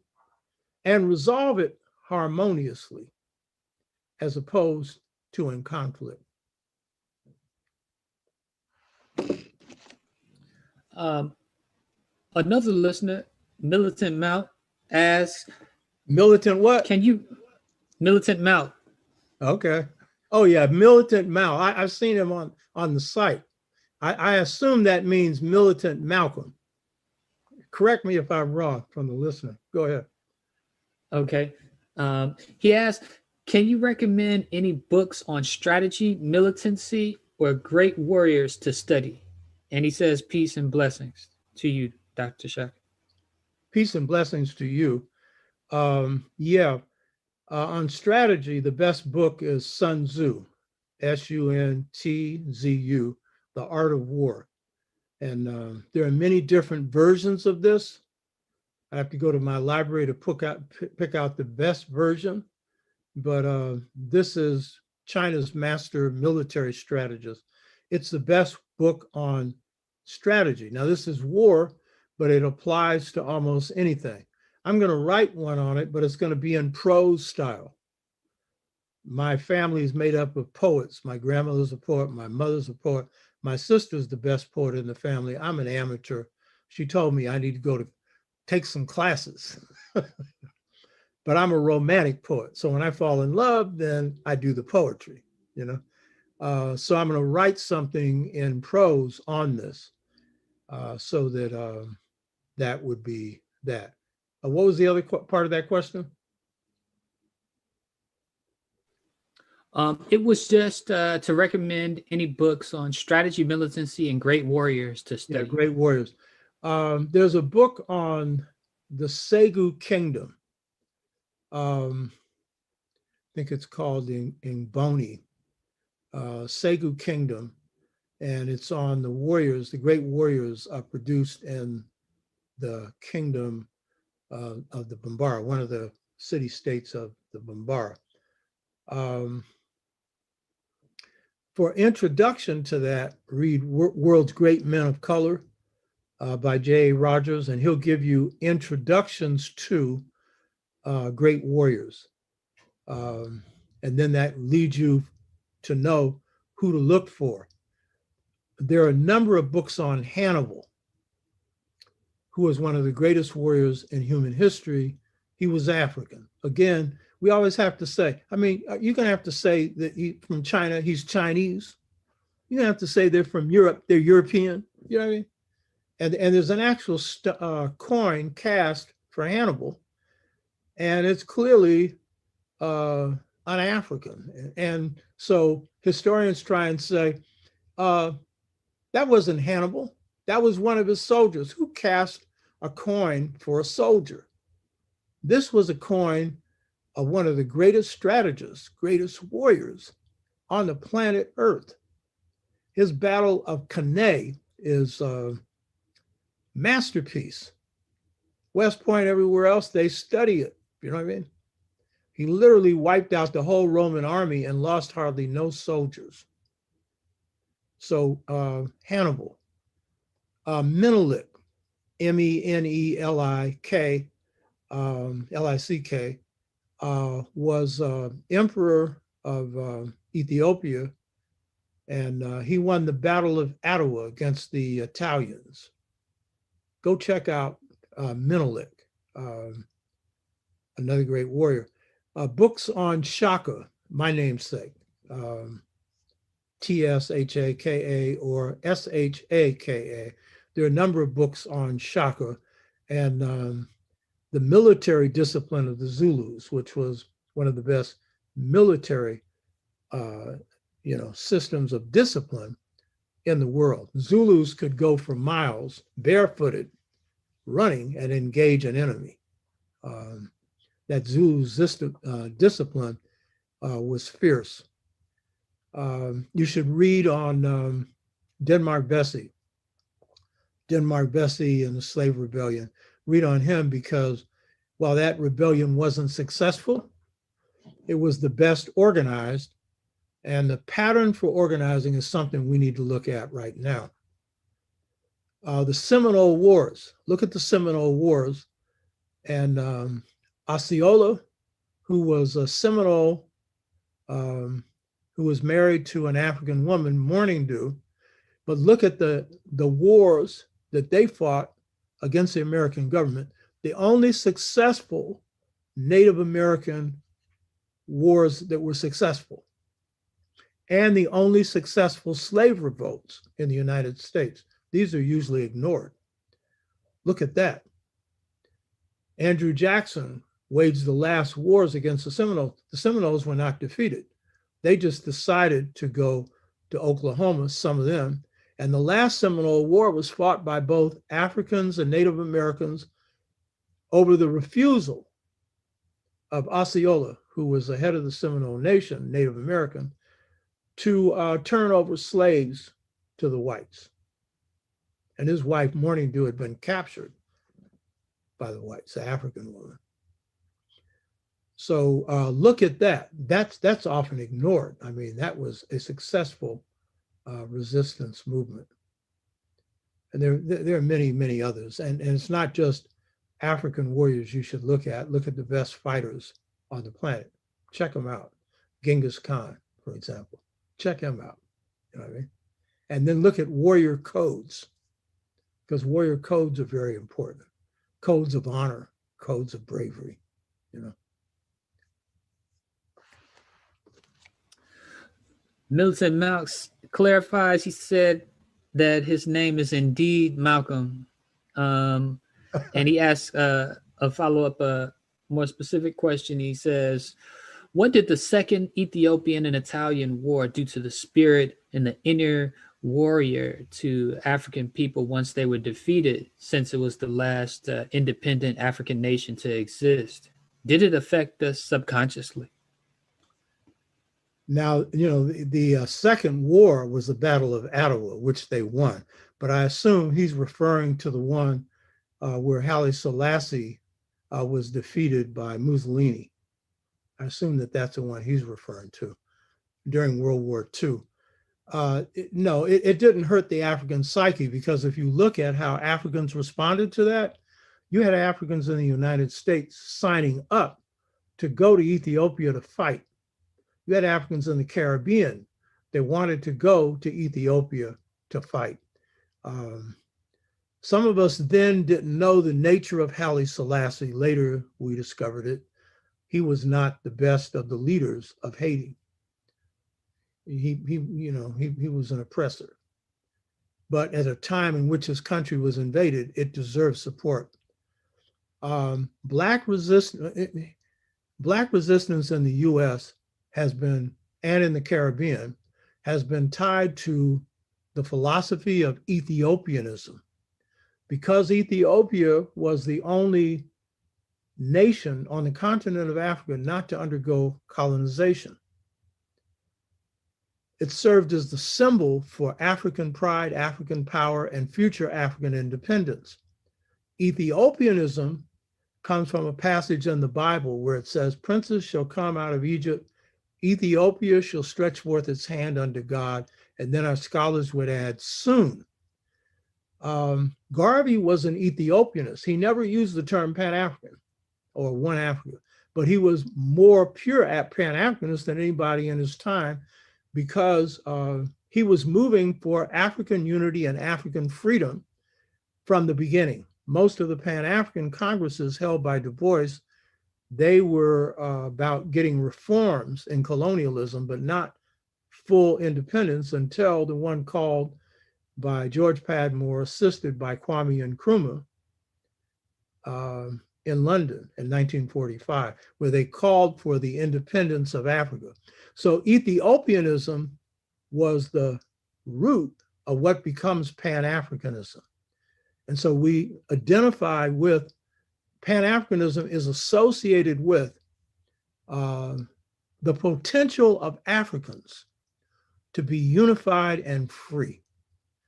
And that is the spirit that is the basis for what becomes Pan-Africanism, or one Africa unified under a just system, or the unification of Africans all over the world. David Walker's Appeal, written by David Walker, was, inspired by that.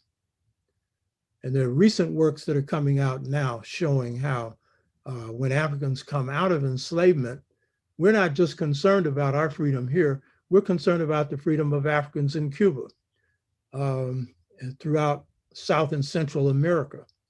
And we're supporting drives for that freedom. No, I don't think that defeat, which was short-lived because Mussolini was defeated in World War II by the Western powers, and Haile Selassie was restored to power. I don't think that it hurt our psyche at all. It angered us.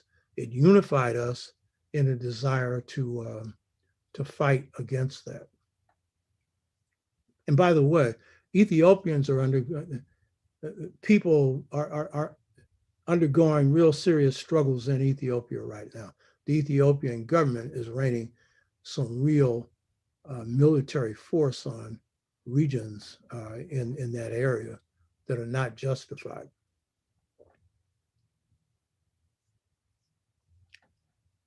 Okay, and that marks the end of the questions. Okay, well, I want to thank you, Siri, for being on the show here. And y'all, if you haven't checked out the 3 that we did on Black manhood, based on Dr. McDougall's book on Black manhood, Black masculinity, it's a masterwork. Siri, where can they get that book? They can get that one if they're interested at peterlang.com. Oh, that's easy. Yes. Yeah, I need something that's simple.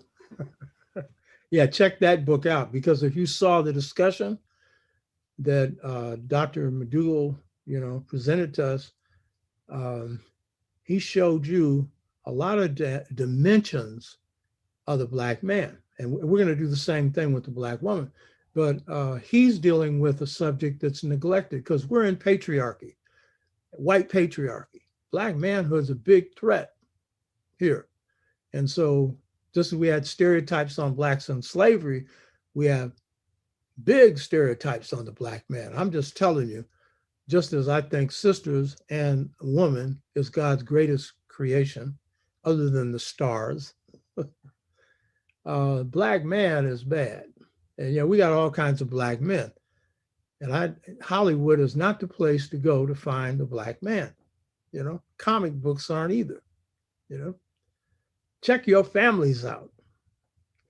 My best friend, Kendi Solowazi, whose painting I referred to, he has some stories to tell about the men in his family. I got something to tell about mine. Everybody's got some, you know what I mean? Where are they? You don't see them. Dr. McDougall was talking about his father, and you can see he had a good father and a good mother. You can see it. Got good home training. I was talking to one of my neighbors, and he was saying about Dr. McDougall, yeah, he's humble. That's a outstanding quality, and it's a quality of a lot of our people. And that is not subservience. Humility is a high expression of humanity. God speaks to those who are humble, So thanks, brother. I appreciate it. Thank you, Dr. Shaka. So you're going to cancel your side out, and I'm going to cancel mine out.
Siri.